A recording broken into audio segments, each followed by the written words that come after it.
It's the Tribune podcast, back again with myself, John McAteer, Eamon McFadden and Declan Kerr. We haven't been with you now for about 3, 4, 5, 6 weeks, I forget. We're just bracing ourselves for a big decision and a big announcement. The price of the Tribune's up 10 cents this week, so all you need is a fake €2 coin. The country's rolling in them, so you'll save yourself money. Hand in €2 to the shop and you'll walk away with a newly minted copy of the Tribune. What's new, boys? Headlines in the Tribune is your priest may be the last resident pastor. This is the Archbishop of Tuam's comments at the weekend. And it's a fairly true. We'll come back to that. We'll come back to lots of other things as well, but in the meantime we've been looking at stuff about Sabina. That's rumbling on. Sabina Higgins. After spilling a cup of coffee. Good fucking start to the day. Yes, Pat. Come on, Pat, we're doing a podcast here, you can join us. There you go. A special guest arriving now. He's a dead loss, isn't he? Anyway, we're talking about Sabina Higgins. Yeah. Was all that media stuff warranted about her expressing probably a personal opinion, a private opinion? Yeah. Or does she have a special status as the wife of the president? Is she allocated a certain section of the website to the president? So is she entitled to do what she wants with that? Aye. There's nothing in the Constitution for her to say that she can't do it. I was just reading that, it's a technical thing, I was reading that yesterday. But I mean, as the wife of the president, she doesn't have any specific role. She's no mandate as such. She has no mandate as such. But she's free to express her point of view. Right. He had it up on his website as well, that was wrong. She had up, there's a special section, as you said, on her website, on his website, that she's allocated, and she used that. Since withdrawn, but I mean, it's generated acres of media attention all weekend because it's the worst week of the year for news. So the media must have been rubbing their hands in glee. Yeah. And for everything else to rub at this time of the year. But they're still in the news today. They're still seeking apologies today over it. You know, she made a statement yesterday. My paper is fucking rotten wet now. There's a lovely story here. The state is going to pay $5 million to upgrade church property for the Ukrainians. Now, I've just read somewhere, made a note somewhere, to the effect that the state is owed a fortune of money from the religious orders in relation to payments for the clerical sex abuse scandals of recent years where children were abused in care of the religious orders. And I think there's 18 institutions. They were to pay over 352.6 million, but that has not happened. They're short of that by 200. They've left 235 million short. So now the state is going to pay up. Should the state be paying them some of them anything? Well, given those circumstances there, the state should be making them pay up because they have the money. And they have the assets. They have the assets and they have all the rest of it. But this is an issue now that I can't fucking read because I can't see it.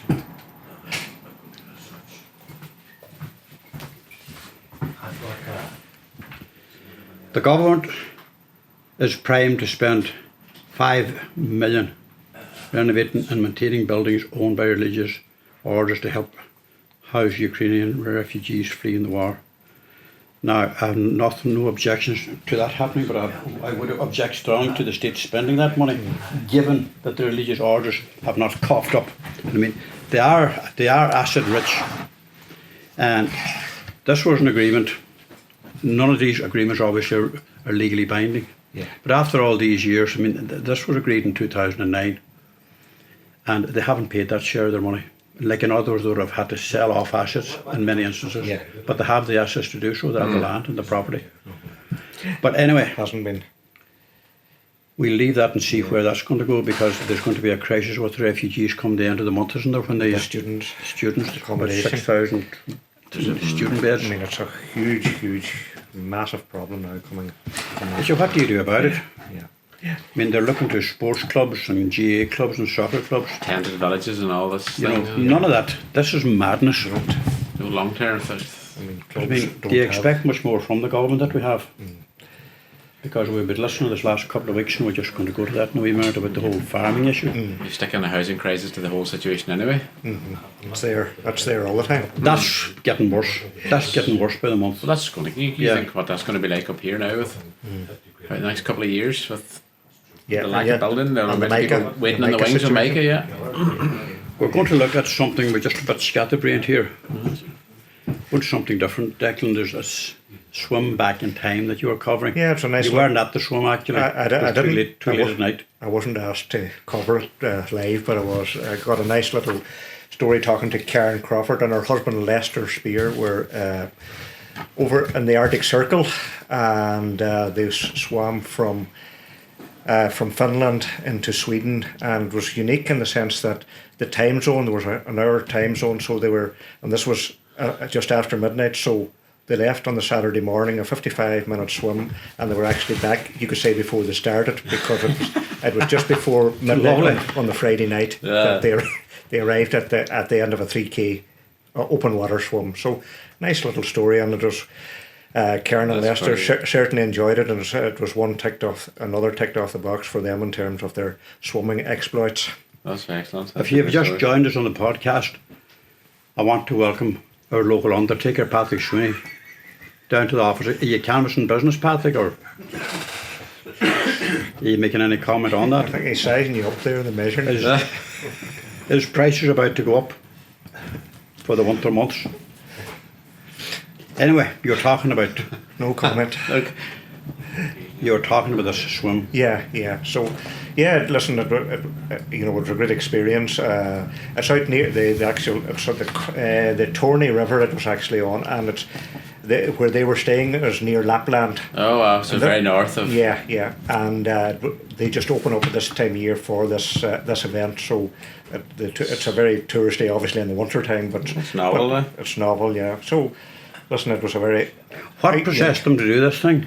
Or was it just an ambition, or was it a target? Or what? Karen seen it a couple of years ago in a travel magazine, right, and she applied at that time, and it was sold out within a half an hour. Someone sold she just picked it up again there, and I think it was actually in April or May, and there were slots available, so off they went. Good stuff.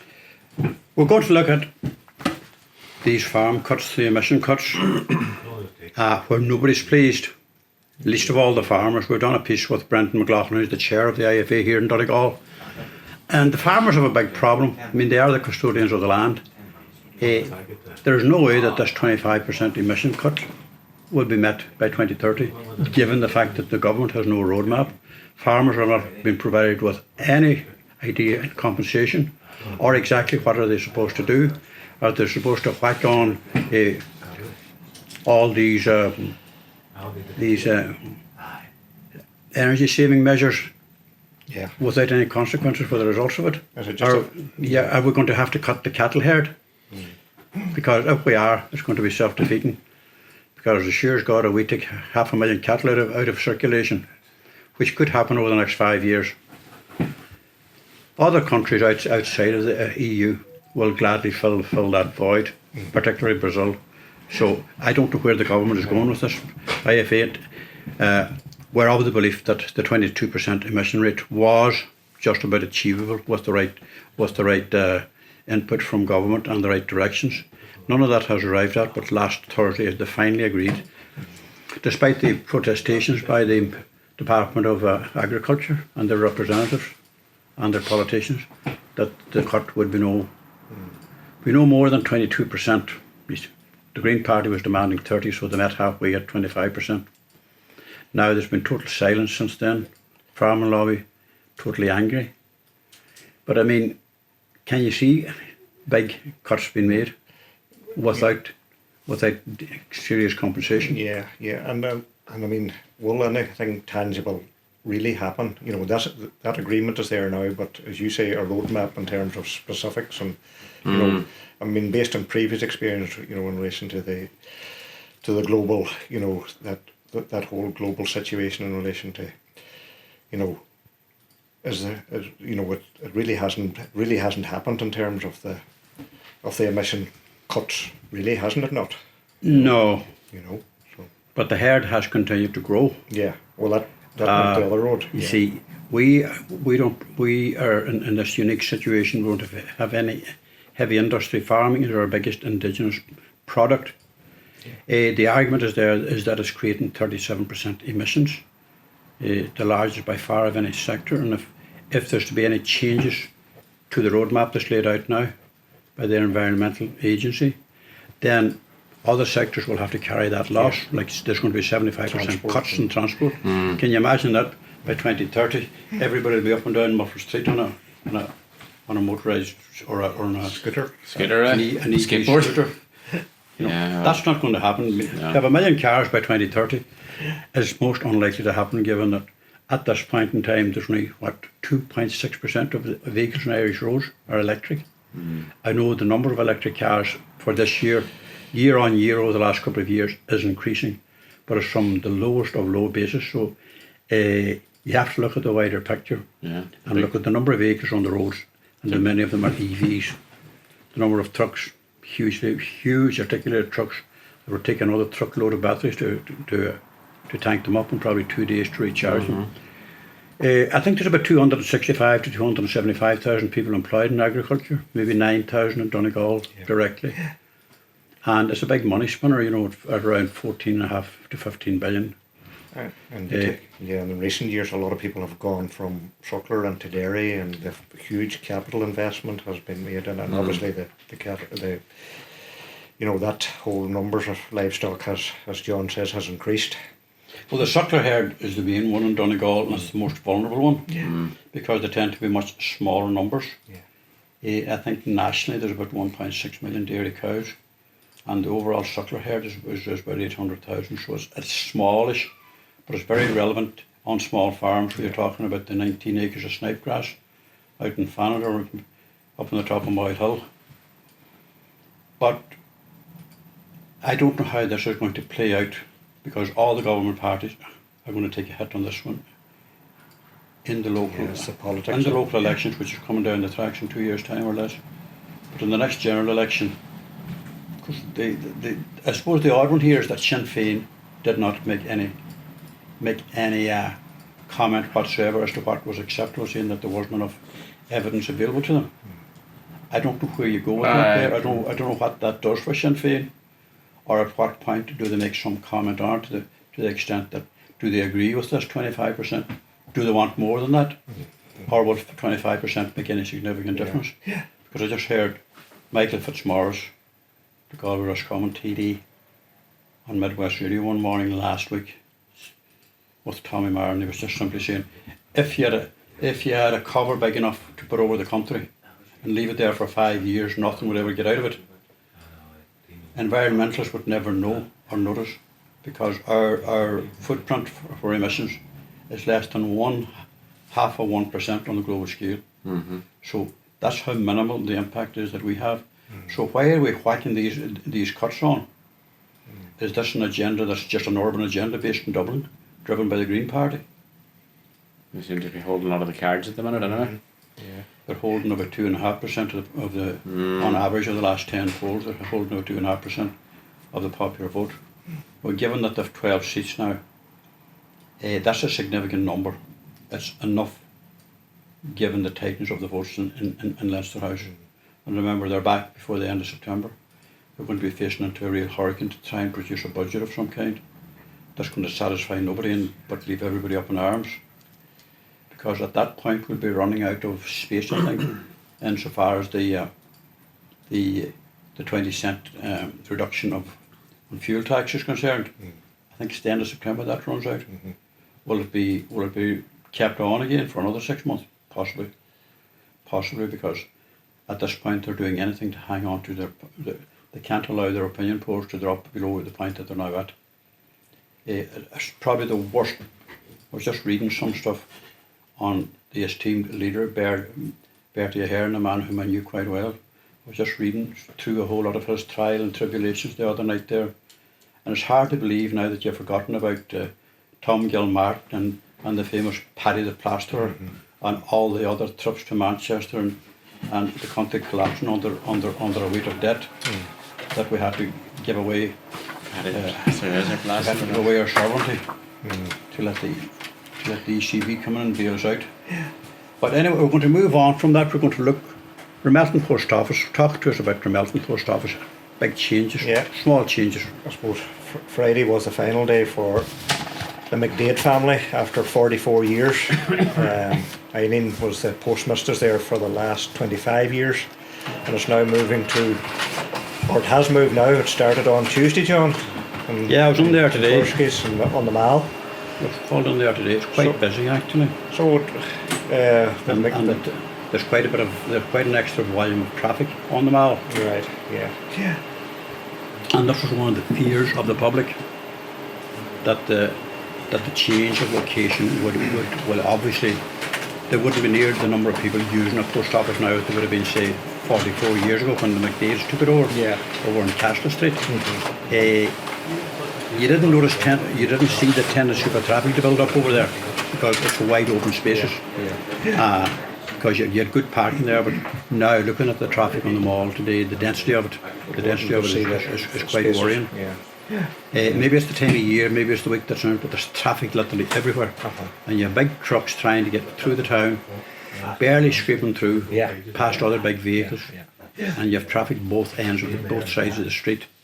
Now, I don't know to what extent the post office has contributed to that, but it has contributed to it definitely, because just looking at the queue of people waiting for attention at the counter, you just saw that's a lot of people to be there.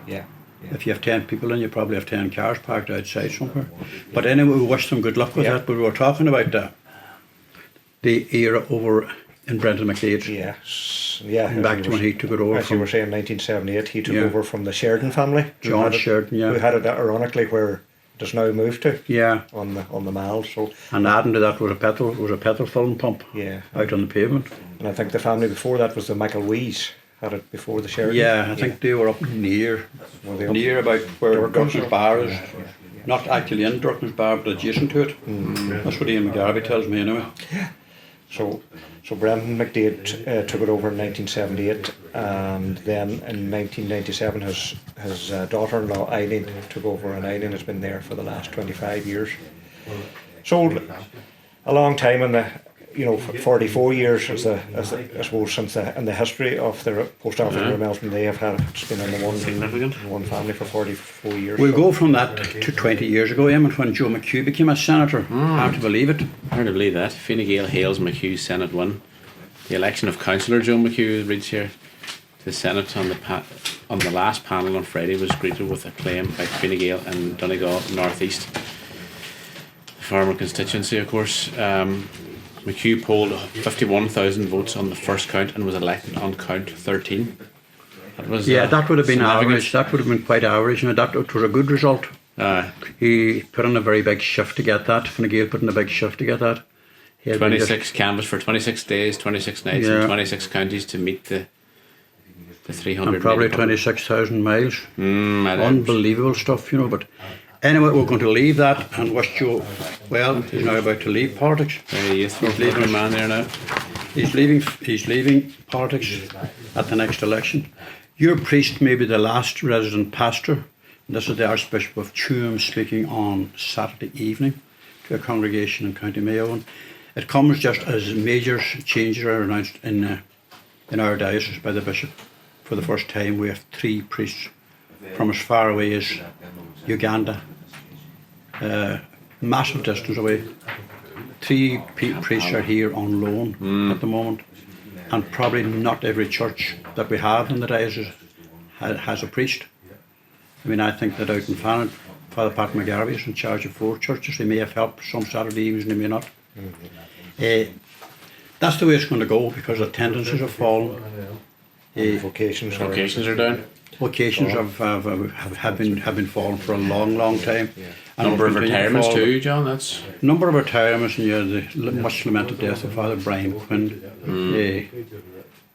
And yet you had Father Pat McHugh, who's 42 years a priest, has decided to retire. As has Father O'Beal, Father Austin Laverty in Ardra from the Twin Towns, one of the longest ordained priests in the diocese.